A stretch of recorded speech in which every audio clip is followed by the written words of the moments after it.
ठीक है ना। तो ये आपके ISI एम स्टैट्स का जो है PSA PSB दोनों का सिलेबस है 2026 के लिए, है ना। तो ये मैथमेटिक्स पोर्शन आपको समझ आएगा, ये सब 11th-12th का है। बस ये वेक्टर स्पेस, डिटर्मिनेंट, रैंक, ये सभी तो मोस्टली जो मैथमेटिक्स पोर्शन है ऑलमोस्ट 11th-12th का है। सिर्फ वेक्टर स्पेस एक टॉपिक है जो एक्स्ट्रा आपको दिखेगा, ऑलमोस्ट बाकी सारी टॉपिक आपके 11th-12th का ही है। तो 11th-12th वाला एक बार रिवाइज कर लो। मेनली NCERT तो बहुत बेसिक है, JEE मेंस एडवांस वाले टॉपिक रिवाइज कर सकते हो आप। ये है, बाकी रह गया statistics and probability. You already आपने ये सब जैम, जिन्होंने जैम की तैयारी की है या CUT का तैयारी किया था ऑलरेडी आपने एक टॉपिक कर रखा है, बट आपको समझना है एग्जाम का पैटर्न, इनका अप्रोच, है ना, इनका लेवल, ये समझना है आपको कि क्या पूछे जाते हैं। ये सब आपने ऑलरेडी जैम में पढ़ रखा है, डिस्क्रिप्टिव भी ऑलरेडी आ गया है ना।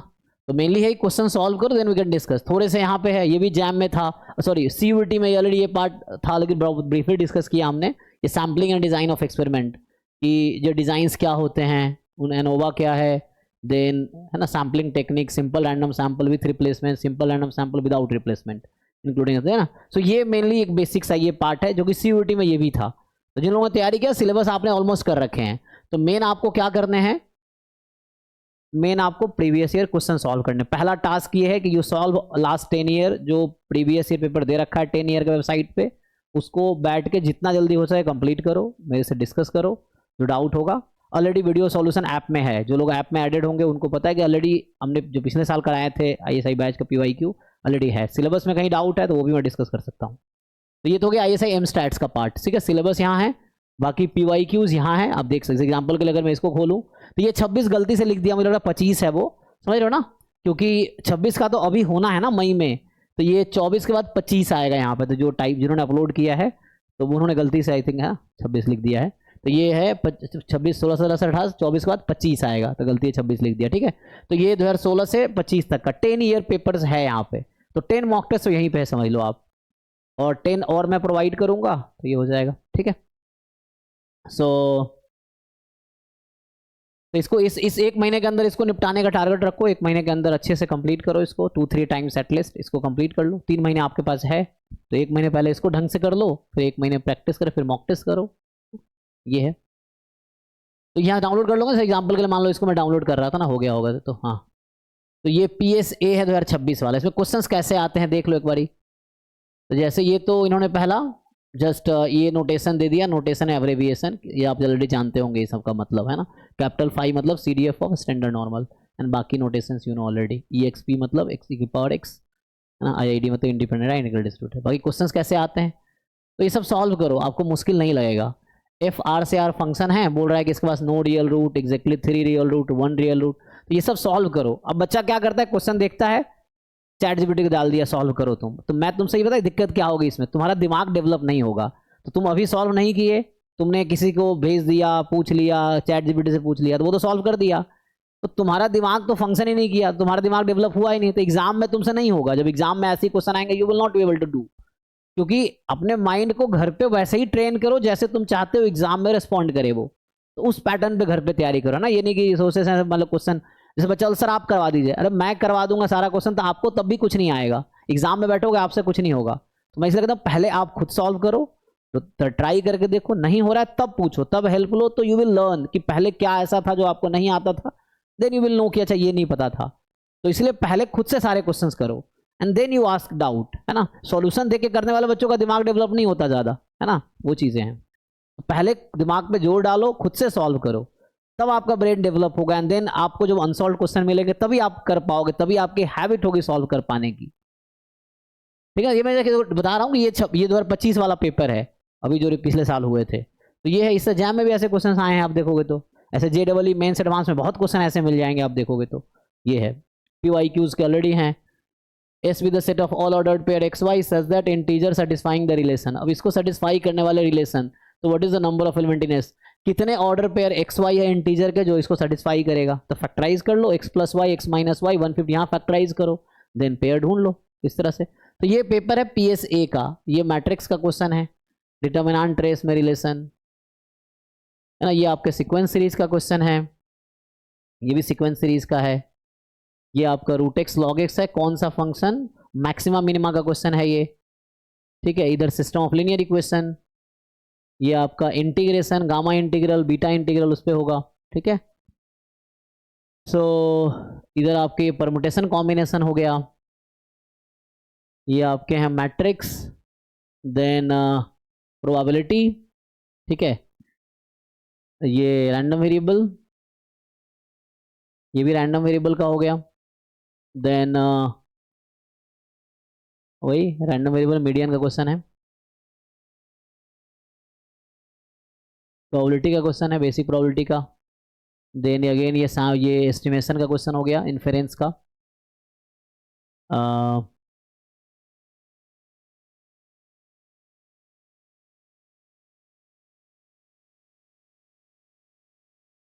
What is variance of n, ये तो रैंडम वेरिएबल का या सैम्पलिंग का होगा, है ना, एक बार देख लेना, तो उससे हो जाएगा। तो रैंडम वेरिएबल काइंड ऑफ है ये। फिर ये आपका प्रोबेबिलिटी का हो गया, एंड ये भी बाईवेरिएट नॉर्मल, ये आपका रैंडम वेरिएबल है ना। ये एस्टिमेशन का हो गया, या जस्ट रैंडम वेरिएबल का। ये प्रोबेबिलिटी का है ना, प्रोबेबिलिटी का है। ये भी एमएलई का क्वेश्चन एस्टिमेशन का है। देन इधर टेस्टिंग ऑफ हाइपोथेसिस, है ना।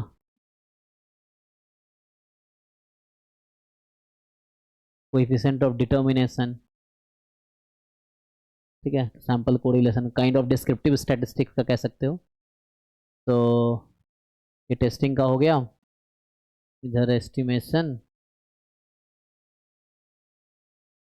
मिनिमाइज करना है, ठीक है। तो अनबायस्ड एस्टिमेटर, एस्टिमेशन हो गया, UMVUE, and bivariate data, descriptive statistic, यही है। तो ये पीएसए हो गया, 30 क्वेश्चन इसमें आते हैं टोटल, है ना, 30 क्वेश्चन हैं टोटल। तो ये आपको समझ आ गया, ये पीएसए है विथ सब्जेक्टिव। ऑब्जेक्टिव देख लो, 25 का पेपर है, 2025 का ये। एंड ये पीएसबी है जो सेकेंड पार्ट है, सब्जेक्टिव पार्ट। अब ये क्वेश्चन हो गया, तो पीएसबी में अब ये सब्जेक्टिव आपको सॉल्यूशन लिखने हैं कि एफ आर से आर डिफरेंशिएबल फंक्शन है with derivative this, F zero this, F dash x more than F x है, तो प्रूव करो कि ये इंक्रीजिंग फंक्शन है, दिखाओ लिमिट एफ एक्स इन्फिनिटी होगी। तो इसको अब आपको इसमें सॉल्व करना पड़ेगा। वहाँ पे आपको ये क्वेश्चन तो स्क्रीन पे दिखेगा, आपको पेपर दिए जाएंगे जिसपे सॉल्यूशन लिखना है, एंड देन वो सबमिट करना है आपको, है ना, इस तरह से। तो ये तो स्क्रीन पे ही दिखेगा आपको ये। तो इस तरह के क्वेश्चन हैं दिस। तो मेन ये सब सॉल्व करो, है ना। ये टॉप क्वेश्चन ऑलरेडी वेबसाइट पे है, you download it and solve it, 2-3 time solve करो, नहीं होता है फिर मेरे से डिस्कस करो। क्लासेस कल से शेड्यूल आएगा अगर आपकी ज़रूरत होगी तो। ओके नेक्स्ट पे आते हैं। तो ये पेपर ठीक है ना, तो एम स्टैट्स वाले लोग सिलेबस यहाँ से डाउनलोड करना, 10 साल का पेपर है, डाउनलोड करो इसको, 3-4-5 बार सॉल्व करो कम से कम, एंड देन अभी हम क्लास में डिस्कस करेंगे। जैसे तुम कहो, तुम चाहो तो मैं डिस्कस करूँ, मैं भी कर सकता हूँ, एक एक क्वेश्चन डिस्कस करेंगे, देन आप सॉल्व करके आओ, ये भी ऑप्शन है, या आप सॉल्व करके आओ फिर डिस्कस करेंगे, दोनों ऑप्शन। तो पहले मैं सॉल्व करूँ फिर आप सॉल्व करो, या पहले आप सॉल्व करके आओ फिर मैं सॉल्व करूँ, तो जैसे तुम प्रेफर करोगे वैसा होगा। जी मुझे पूछना था कि इसमें मैंने क्वेश्चंस देखे थे, इसका लेवल तो काफ़ी ज़्यादा रहता है। तो जैसे मुझे सीयूईटी के क्वेश्चंस तो देख के पता चल जाता था, क्लिक होता था कि क्या करना है। तो इसमें मतलब जाना चाहिए एवरेज कैलिबर वाले बच्चे को हाँ, ट्राई करने में क्या करना। दिक्कत है, ट्राई करने में दिक्कत थोड़ी है, क्यों नहीं जाना चाहिए। देखो ट्राई हमेशा करो, ट्राई करके फेल हो जाओ बेटर है ट्राई ना करने से, समझ रहे हो ना। सो लाइक अभी आप जहां हो, आप एग्जाम के लिए जाओगे एग्जाम्पल के लिए, और नहीं भी हुआ ना, तो still you will be a much better person than you are today.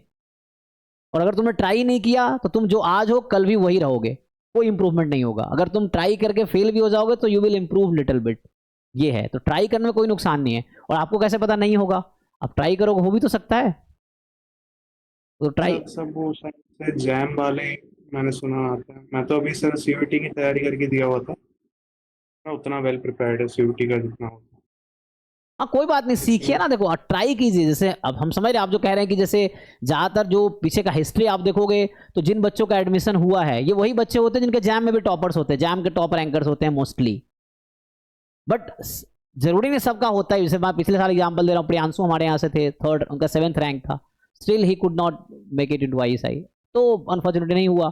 तो वैसे लोग भी इनका नहीं भी हो पाता है। एक एवरेज बच्चा जिनका 100 के आसपास रैंक है उसका हो गया, ऐसे लोग भी हैं। जैसे एग्जाम्पल के लिए एक लड़का हमारा ये स्टूडेंट है, 195 रैंक जैम में उनका है, and he is in ISI, वो एमस्टैट्स कर रहा है, क्या नाम है उसका, सो जैम में 195 अराउंड रैंक है अगर मुझे करेक्ट याद है तो उस तरह से लोग हैं, ठीक है ना।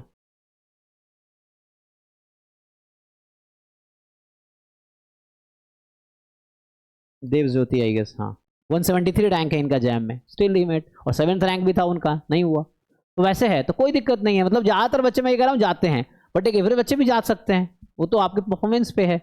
सो ट्राई करना is always a good option than living, है ना, ये है। सो आप कभी भी कोई चीज़ ऐसी मत छोड़ दो, अगर आपके पास ऑप्शन है ट्राई करने का, यू ट्राई एंड देन सी क्या होता है, ठीक है। तो लॉन्ग रन में हेल्प करेगा, मैं बता रहा हूँ आपको, है ना।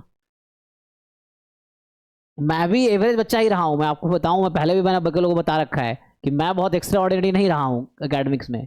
मैं ड्यू में था, 3rd ईयर में फेल हो गया, ऐसा था। एमएससी में था, आईआईटी दिल्ली में मेरे क्लास में सबसे खराब मार्क्स थे आईआईटी दिल्ली में, फिर भी मैं ट्राई करता गया, अभी ठीक ठाक कर रहा हूँ लाइफ में। तो मैं भी एक एवरेज बच्चा ही रहा हूँ। तो वैसा बस कोशिश करोगे, फेल होगे कोई बात नहीं, फिर कोशिश करेंगे, वही चीज़ें तभी होता है। और any one you see there, वो कहीं ना कहीं फेलियर फेस किया है जो कि हम देख नहीं पाते हैं, है ना, वो सिर्फ उसको पता है, कैंडिडेट्स को पता है। जैसे आपको फेलियर आपको पता आपका अपना फेलियर जो है, लेकिन कल आप बहुत अच्छा कर जाओगे तो वो लोग फिर ऐसा देखेंगे जैसे आप बचपन से ही बहुत अच्छे थे, वैसी चीज़ें हैं। तो इसलिए ट्राई करो, पहले गिव अप मत करो बिना ट्राई किए।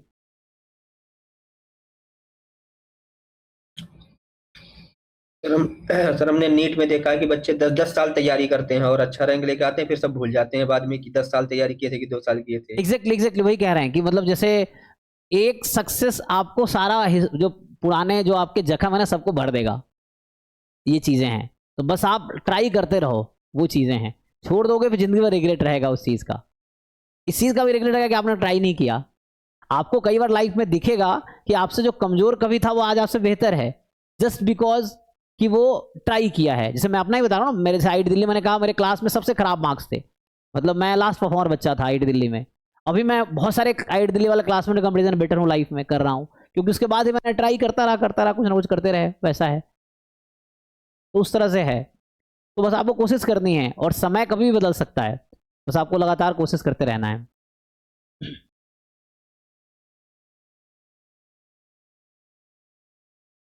एनीवे तो हाँ टोमेटो करके कोई एक आती है जी, ये इन्हीं की पब्लिकेशन है, वो इसमें तो हेल्पफुल रहेगी ये एग्जाम। हाँ वो आई थिंक मैथ्स पोर्शन के लिए हेल्प करेगा, क्योंकि मैथ्स पोर्शन आपने सिलेबस देखा है ना, वो 11th-12th वाला ही है।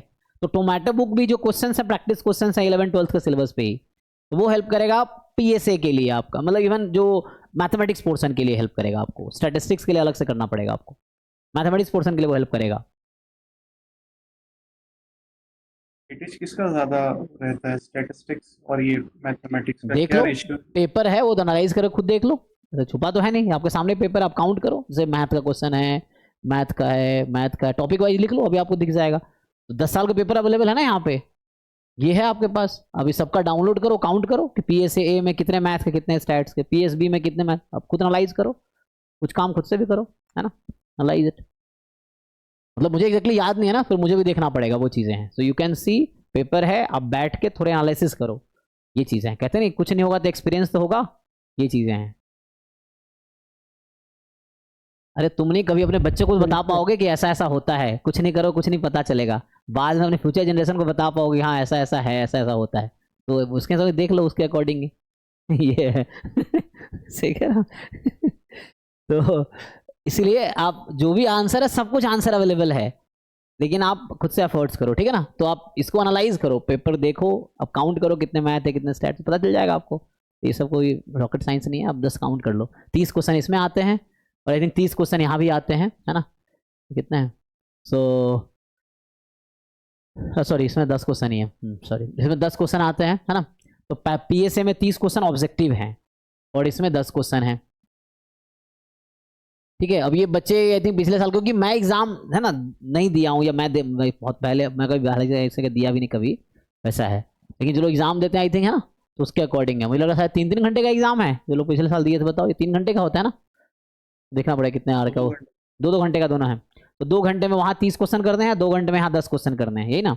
तो पीएसए में 2 आवर्स में 30 क्वेश्चन हैं और इधर पीएसबी में 2 आवर्स में 10 क्वेश्चन हैं। तो वो ऑब्जेक्टिव है, ये सब्जेक्टिव, आपको सब्जेक्टिव सॉल्यूशन लिखना है, ठीक है। तो इस तरह से है, तो आप खुद से एनालाइज करो, है ना। जैसे ये क्वेश्चन है, आप देखो किस टॉपिक का है, पढ़ो आप। 3 एंगल्स ट्रायंगल है, मेजर्ड दिस, इस एंगल मेजर्ड बाय, पढ़ोगे आपको समझ फाइंड द मैक्सिमम एमएलई निकालना है। तो ये एस्टिमेशन का क्वेश्चन हो गया, ऐसे करके लिखो। फिर यहाँ पे है ये टेस्टिंग का क्वेश्चन हो गया, है ना। ये आपका, इसको बस आपको क्या करना है, मिनिमाइज करना है। तो ये डिस्क्रिप्टिव का क्वेश्चन हो गया, डेटा दे रखा है ना, बाइवेरिएट डेटा है लेकिन डिस्क्रिप्टिव स्टैटिस्टिक्स का है, इस तरीके से आपको दे रखा है। And determine justification whether S1 is a simple random sample, ये सैम्पलिंग का क्वेश्चन है। फिर ये एक्सपेक्टेशन पूछ रहा है ना। आई थिंक ये परमुटेशन, ये रैंडम वेरिएबल में मिक्स कर दिया, परमुटेशन भी है और रैंडम वेरिएबल भी है इसमें। तो इस तरह से हैं, ट्राई करो। ये सेंट्रल लिमिट थ्योरम का है आई गेस, है ना। ये है सेंट्रल लिमिट थ्योरम का हो गया इस तरीके से। तो आप देखो कि मतलब काउंट करके पता चल जाएगा आपको किस में कितना आ रहा है ना। ये है, जैसे 10 में देख ले कितने आए हैं। ये मैथ के हैं, ये भी मैथ का है, मैथ का है ना। ये भी मैथ का ही है, मैट्रिसेस। ये आपका 3 मैथ के हो गए ना। ये रैंडम वेरिएबल, अब स्टैटिस्टिक स्टार्ट हो गया, ये भी स्टैटिस्टिक है। तो लग रहा है 3 क्वेश्चन मैथ का है, बाकी स्टैट्स का है ना। तो 7 क्वेश्चन स्टैटिस्टिक्स के हैं, 3 मैथमेटिक्स के हैं इसमें। तो 30% 70% ऐसा लगा लो। ऐसे यहाँ पे भी काउंट कर लो, पीएसए वाला है ना, जो पीएसए वाला था वैसे ही आप काउंट कर लो कि कितने हैं, 30 में से कितने मैथ के, तो पता चल जाएगा ना। तो आप थोड़े अपने खुद को एफर्ट्स करने हैं आपको, ठीक है जी। क्लियर है। तो जो बच्चे एमस्टैट के लिए तैयारी करना चाहते हो, यू जस्ट ट्राई करके देख लो, होगा नहीं होगा क्या दिक्कत है। मान लो मुझे लगता है 400-500 बच्चे एग्जाम इसके देते हों, फॉर्म भरते होंगे, है ना। 400-500 बच्चे रिटर्न देते होंगे, बाद में एटलीस्ट एंड में 38 बच्चों का एडमिशन होना है इस कोर्स में, एमस्टैट्स वाले में, ठीक है। तो हम वापस आते हैं। तो ये हो गया एमस्टैट की स्टोरी, ठीक है। ये अभी ISI एमस्टैट की स्टोरी हम लोग डिस्कस कर रहे थे। इसके कुछ क्वेरी तो नहीं है, तो वेबसाइट पे जाओ, एमस्टैट्स पे क्लिक करो, सिलेबस डाउनलोड करो, सिलेबस एक बार ओवरव्यू कर लो, है ना। जस्ट समरी काइंड ऑफ चाहिए, तुम सिलेबस डाउनलोड करके ChatGPT को दे दो, बोलो भाई इसका एक कंटेंट हमें, है ना, दे दो। तो ओवरव्यू समरी आपको भी बता देगा, पढ़ लो। मेन एक क्वेश्चन सॉल्व करना शुरू करो। जो क्वेश्चन सॉल्व करोगे नहीं होगा तो सोचो क्यों नहीं हो रहा, then you take help and then you understand कि क्या नहीं आ रहा था, and then work more toward that. ये है, ठीक है। तो ये एमस्टैट्स का है। नेक्स्ट पे आते हैं आगे, जो अगर और जो बच्चे इंटरेस्टेड हैं